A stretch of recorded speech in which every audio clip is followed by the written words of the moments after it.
Anniversary parties are supposed to be about love. That's what the invitation said, celebrating 40 years of love. It had roses printed across the top in faded gold foil and a family photo that had been taken without me. Typical. It was my parents' big day, 4 decades of marriage. And apparently, 4 decades of learning how to politely forget their middle daughter existed. The event was held in a rented country club hall, white tablecloths, hanging fairy lights, and 120 guests. Every table was assigned. Every name card carefully printed and placed. Except mine. I walked in wearing the dress I had agonized over. Not too flashy, not too forgettable, and was greeted with a familiar mixture of surprise and mild inconvenience. "Oh, Rebecca, we weren't sure you were coming." That was my mother's hello. Not "hi." Not "you look beautiful." Just logistics. I smiled. Tight. Controlled. "Of course I came. It's your anniversary." My dad waved from across the room. He didn't stand up. Didn't call me over. Just raised a glass like I was a passing server. I glanced at the tables. White place cards glinted under chandeliers. No card for me. Where should I sit? I asked, keeping my voice even. My mom gestured vaguely. "Oh, there wasn't much room left, but we set up a spot for you in the garage." I paused. "You mean the coat room?" She shook her head, already scanning the room for someone else. No, the actual garage. We had to put a few overflow chairs there. You'll be next to the food prep station. It's quieter anyway. She said it like a favor, as if she were offering me peace and privacy.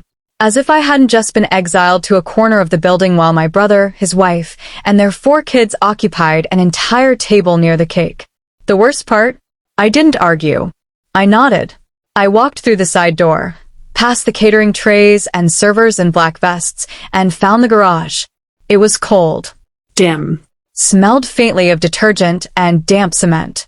There was a metal folding chair next to a utility shelf and a paper plate with a single piece of chicken on it. No napkin. No silverware. No name tag. Just a silent message. You're not important enough to be seen. If you've ever been made to feel like an afterthought in your own family, like a guest in a life you helped build, you're not alone. And before we continue, if stories like this speak to you, if you believe that quiet strength and self-worth are the best kind of revenge, I invite you to subscribe to the channel. Here, we don't just tell stories.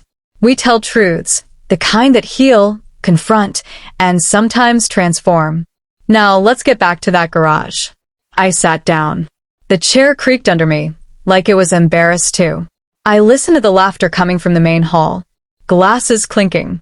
Speeches starting. Music drifting through cracks in the door. I could hear my cousin Emma, the one who stole money from my mom's purse 2 years ago, laughing loud and bold, seated at table 3. I could hear my brother, Brian, the golden boy who hadn't spoken to me in months, giving a toast. To Mom and Dad, the kind of parents everyone wishes they had. I closed my eyes, took a breath, and for the first time in years, I didn't cry. I didn't swallow it. I just stopped. Stopped pretending. Stopped trying. Stopped needing their approval, like oxygen. That moment in the cold silence of the garage was the turning point. Not the moment I got mad. The moment I got clear. They'd been telling me who I was for years. The difficult child. The moody one. The dramatic daughter. I was the one who moved too far, spoke too directly, expected too much. And in return, I got less. Less affection. Less attention. Less inclusion. But that wasn't the worst of it. The worst part was how normal it had become. How I had adjusted my expectations down to match their indifference. How I had let them shrink me just enough to fit their idea of a good daughter. Quiet, compliant, forgettable. Until the garage. I looked down at the paper plate, and I thought, this is the last cold dinner I'll ever accept from them. Not just in food. In energy. In respect. In presence. I stood up. Left the plate untouched. Walked back into the hall. Not to make a scene, not to beg for a seat, but to let them see. My mom caught my eye, mid-conversation with an aunt I barely recognized. I smiled. Not wide. Just enough. And I walked out the front door. No one followed me. Not then. But the silence I left behind, it echoed louder than a speech. And that, I would learn, was just the beginning. I walked to my car slowly, not because I was unsure, but because I wanted to remember this feeling, not anger, not humiliation, not even heartbreak. It was clarity, the kind you only get after years of mistaking tolerance for love. The engine hummed to life, but I didn't drive off immediately. I sat there, staring at the banquet hall's glowing windows, where the silhouettes of my family danced, laughed, and toasted a love that was never extended in my direction. For once, I didn't feel the ache to be part of it. I felt relief, because something in me had shifted, and I wasn't going back. The next morning, no one called. No texts. No, where did you go? No, is everything okay?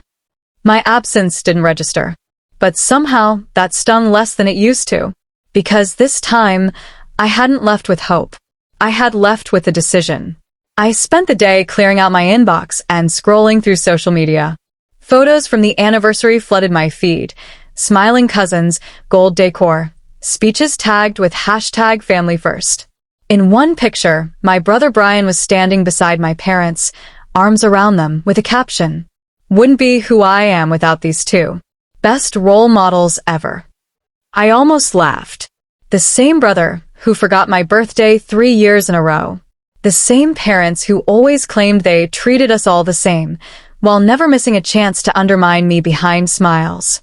It wasn't that I was angry at them anymore. I was just done pretending that their version of love had ever included me fully. So, I did what I never had the courage to do before. I unfollowed all of them. No announcements. No drama. Just a quiet digital boundary, a symbolic start to reclaiming space in my own life. A week passed. Still nothing. Then came the group text. "Thanks everyone for making our anniversary so special. We feel so blessed to have such a beautiful, supportive family, Red Heart, Mom and Dad." No mention of the daughter they exiled to the garage. I stared at the message. For a moment, I hovered over the "Leave Conversation" button. But instead, I did something better. I replied, "Glad it was everything you hoped for. I've made some decisions about how I engage going forward. Wishing you all the best." I expected silence. But my dad responded, "What's that supposed to mean?" "No, hey, we missed you." "No, sorry about the seating." Just defensive confusion. I answered plainly, "It means I'm done being treated like a backup plan.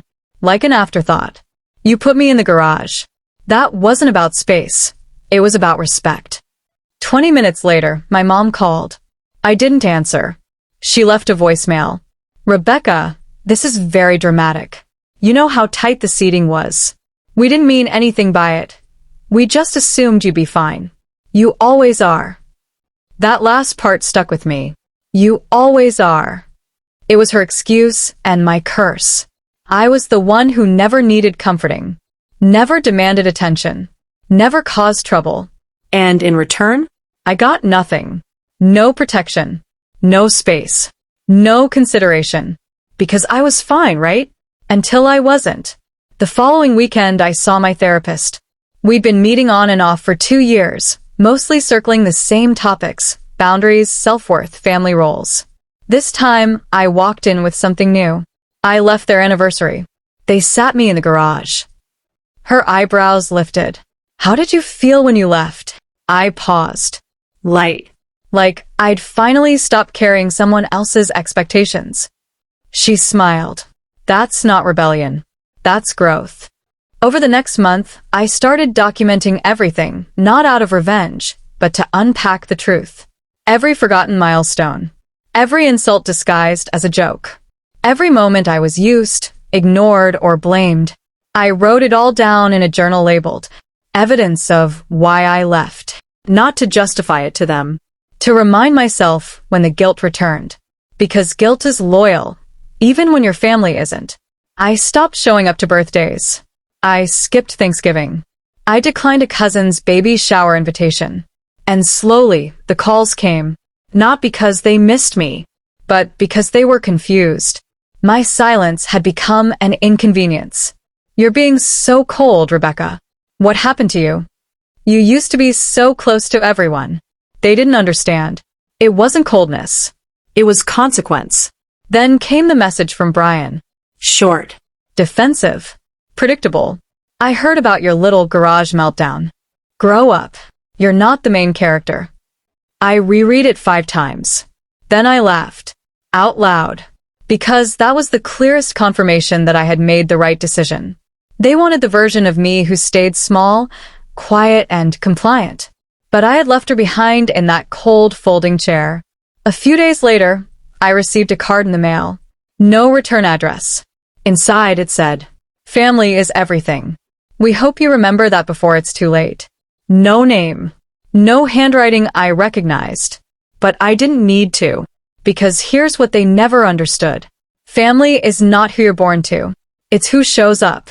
Who sees you. Who makes space for you. At the table, not in the garage. And I was finally ready to build that kind of family for myself, one boundary at a time. The thing about walking away from toxic people is, at first, it feels like you're walking into a void. You don't just lose them. You lose the rituals. The texts. The sense of obligation disguised as connection. It's quiet at first. Unsettlingly quiet. But then, if you stay brave, something else starts to grow in that silence. Possibility. I started with small things. I bought a new journal. Not the evidence of why I left one. That stayed closed on a shelf, like a sealed file. This new one was for the version of me that was just starting to arrive. Page 1. What does peace look like when no one is watching? I wrote down my ideal Sunday. My ideal friend group. My ideal career path. I made lists of things I loved but had always felt guilty for enjoying: solo travel, quiet birthdays, strong coffee, and long walks with no destination. Then I did something radical. I started saying yes to people outside my bloodline. Friends who had always invited me to things, but I had politely declined in the name of family obligations. I said yes to dinner with Ellie, my coworker who always wore too much glitter and talked too fast, and who once told me, "You're not broken. You're just out of place." I said yes to a weekend retreat upstate with strangers who journaled and meditated and made me feel weirdly safe. I even said yes to hosting a Friendsgiving, something I'd never dared before because it clashed with the real Thanksgiving. But now, there was nothing stopping me. I invited 8 people. Not a massive group. Just enough to fill my small dining room table. Everyone brought a dish and a story. And when we sat down that evening, candles flickering, mismatched chairs pulled from every corner of the apartment, I looked around and felt something I hadn't felt in years. Belonging. Not the forced, "you were born into this" kind. The chosen kind. At some point during dessert, Ellie raised her glass. To Rebecca for hosting this, and for reminding us that family isn't who shares your blood. It's who shows up. They clinked glasses. I smiled. And I realized, this was my table now. No garage. No back corner. No paper plate. In the weeks that followed, things continued to shift.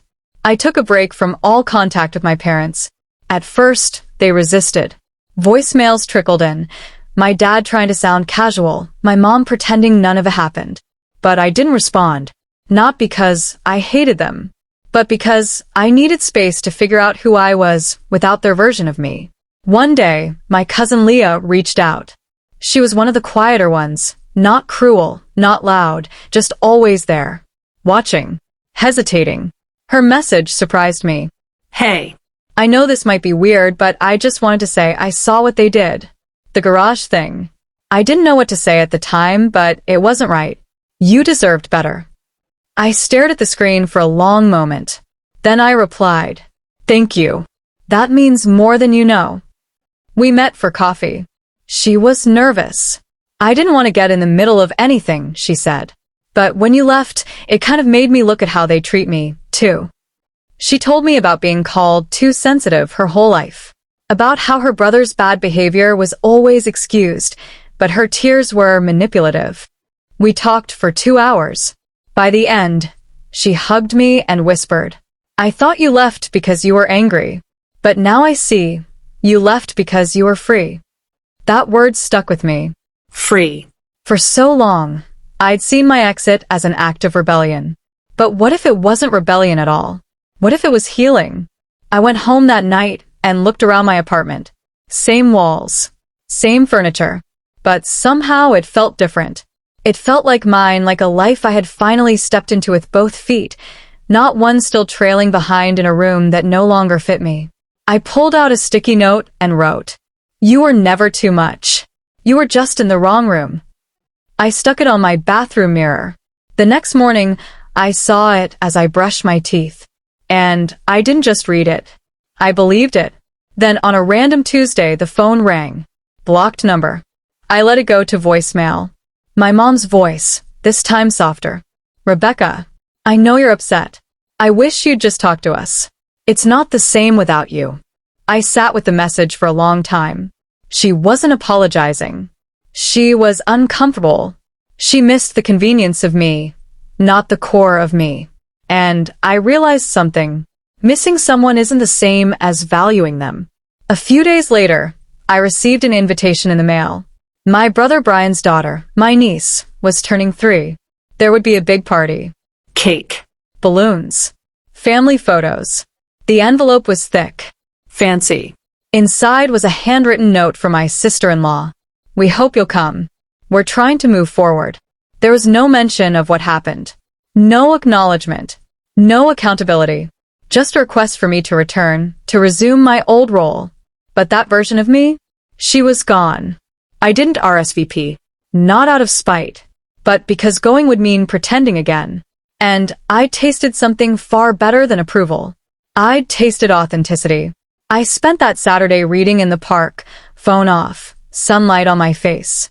When I got home, I had a message from Leah. "Just a heads up. People were asking where you were. I told them you were building a life that didn't include sitting in garages anymore." I laughed. Out loud. Because that's the kind of truth that doesn't need a microphone. It just needs a witness. And for the first time in years, I didn't wish I was in the family photo. Because I was finally in the frame of my own life. It happened on a Sunday. A calm, uneventful one. The kind where everything in your life finally feels like it's settling into place.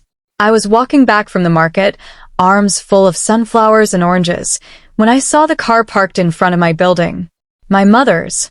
Silver, spotless, with a familiar dent on the rear bumper from the time Brian backed it into a mailbox and blamed a delivery driver. I stopped. My heart didn't race. My hands didn't shake. But the quiet inside me grew sharper. Like the silence before a storm. Only this time, I was the storm. She was sitting on the steps to my building, dressed too nicely for a visit that wasn't planned.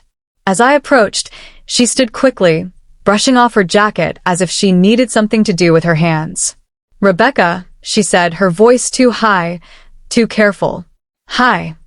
I nodded. "You didn't tell me you were coming." "I know.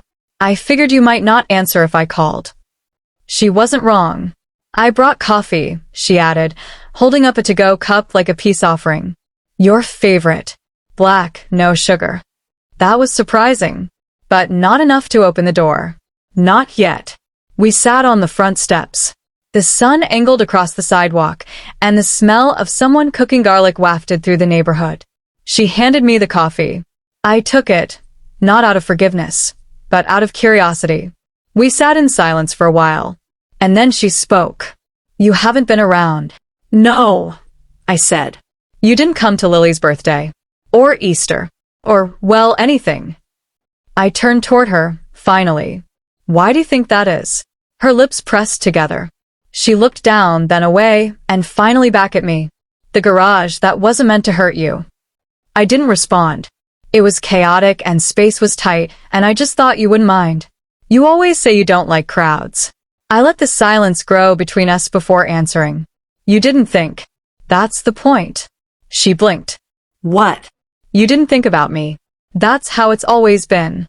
I'm the daughter who gets adjusted for. Compromised. Forgotten. The one who won't make a fuss. So you give me what's left over." "That's not fair," she said, too quickly. "Isn't it?" She said nothing. I took a slow sip of the coffee. Still warm. "The thing is, Mom, I'm not angry anymore. I'm tired. And I'm not coming back just because time passed. There's no magical expiration date on hurt. She reached into her purse and pulled out an envelope. This is from your father. I raised an eyebrow. A letter? She nodded. He's not good with words, but he wanted to say something. I took it but didn't open it. He didn't want to come? He said he'd only make it worse. At least he was self-aware now. You want me to just forget what happened, I said. No, she replied. I want you to understand that we didn't know what we were doing. That made me pause, because that's the most honest thing she'd said. Then say that. She looked at me, confused. Say that you didn't see me, that you dismissed me, that you took my silence for agreement and my absence for indifference. She hesitated. Then, to my surprise, slowly she nodded. I did. I didn't see you, Rebecca. I saw your sister's needs, your brother's successes, the noise, the chaos. And I assumed you'd be fine. I wasn't, I said. I was just quiet. We sat there, her words hanging in the air like smoke. So, she asked finally, is it too late? I thought about it. Not from spite, not to hold power, but because reconciliation has to cost something. Otherwise, it's just convenience. It's not too late, I said, but it's not easy, and it won't look like before. She nodded. What does it look like now? It looks like respect. It looks like not being a last-minute invite. It looks like you calling me when you don't need something. It looks like truth, even when it's uncomfortable. She exhaled. Okay. I can start there. That surprised me. Not because I didn't believe she was capable, but because I'd stopped expecting it. We sat in silence a little longer. It wasn't perfect. It wasn't sweeping, but it was different. And different was enough for now. After she left, I sat on my couch and finally opened the letter from my father. It was short. Rebecca, I didn't know how much I had ignored you until you weren't there. It's easier to overlook what's constant. But that's not love. I'm sorry. You deserved better. Still do. Dad. I folded it slowly. I didn't cry. I didn't smile. I just sat with it. Because sometimes healing isn't loud. Sometimes it's just real. That night, I lit a candle. Not to mourn what I'd lost, but to mark what I had chosen. A life where I no longer settled for corners and garages and leftovers. A life where love had to be shown, not assumed. Reconciliation isn't a reunion. It's not everyone hugging, crying, and pretending the past never happened. It's not a return to how things were, not if you're doing it right. Reconciliation is when you redefine the terms of access. It's when you say, you can be in my life, but not at the cost of my peace. After the letter, after the visit, after my mother left with her half apology and hopeful eyes, I felt the old pull again. The quiet urge to slide back in, to forgive quickly, to smooth over jagged edges with silence and say, it's okay. But it wasn't. And if I wanted a healing to stick, I had to stop rewarding bare minimum accountability with full access forgiveness. So I made a plan. Not for revenge. Not for emotional distance. But for clarity. I wrote down what I needed from them. Not a dream list, but a basic list of emotional non-negotiables. Don't talk over me in conversations. Acknowledge your part in the past. No more last-minute invites, or assuming I'll understand. Check in without needing something. I texted my mom. If you and Dad want to rebuild something, I'd like that. But I'm going to need consistency, not just a moment. She replied, I understand. We'll take it slow. It wasn't poetic, but it was honest. Weeks passed. Small gestures came in. A random call from Dad. Just wanted to hear your voice. A text from Mom. I saw a recipe that reminded me of you. They were trying. Not perfectly, but with effort. I still kept my space. I didn't leap back in. I didn't drive over for dinner, or offer up holidays. I held the boundary like a gate, not slammed shut, but definitely locked until I chose to open it. One evening, Leah, my cousin, texted, I'm proud of you for setting rules with them. Most of us are too scared to. I replied. I was scared, but being ignored scared me more. And then a real test arrived. A family barbecue. Not a massive event, just a small gathering at Brian's place. My name was on the invite list. Not buried. Not added late. My mom called ahead. I want to be up front. It'll be casual, but I wanted to ask, would you feel comfortable coming? That was new. A question. Not a guilt trip. Not a trap. I said I'd think about it. And I did for 3 full days. In the end, I went. Not for them. For me. To see if the space I'd created inside myself could hold. When I arrived, no one made a big deal. Leah hugged me tight. Brian nodded. The kids ran by with popsicles and sticky fingers. My mother smiled, real, not strained. And my father walked over slowly, placed a hand on my shoulder, and said, "We're glad you're here." Simple. But it landed. Later, during dessert, someone asked me a question, and my brother cut in with a joke. The old habit surged, to shrink, to back off, to let the louder voice win. But I didn't. I wasn't done speaking. I said calmly. The table went quiet for a second. And then my mother, the same woman who once told me I was too sensitive, looked at Brian and said, "Let her finish." And just like that, a boundary became a bridge. There's a strange peace that settles in when you stop trying to be understood by people who never made space to understand you. That was the quiet revelation that followed the barbecue. It wasn't that my family had changed overnight. It was that I had stopped trying to shrink myself into something they could easily digest. I had finally decided. They can catch up or stay behind. I'm not slowing down either way. After that night, things began to shift more noticeably. I wasn't afraid of family gatherings anymore, because I didn't need to be seen to exist. I didn't need to be liked to be respected. And I certainly didn't need to justify why I stayed away for as long as I did. The power of your absence is that it teaches people how to value your presence. It took time. There were still slips. My mom, for example, still tried to guilt me occasionally. "I just don't want to walk on eggshells around you." To which I finally replied, without venom, "I'm not asking you to walk on eggshells. I'm asking you to stop stomping through my boundaries like they're suggestions." She paused, didn't argue, and then, to my surprise, she said, "That's fair. Growth doesn't always come with a spotlight. Sometimes it whispers." Then came a moment I hadn't expected. A family friend, Mrs. Carmichael, passed away. She had been close with my mom since I was a child.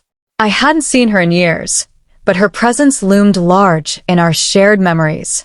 There was a small memorial service. I went, not for obligation, for closure. Afterward, as we were leaving the church, my mom walked beside me in silence. Her heels echoed down the stone pathway.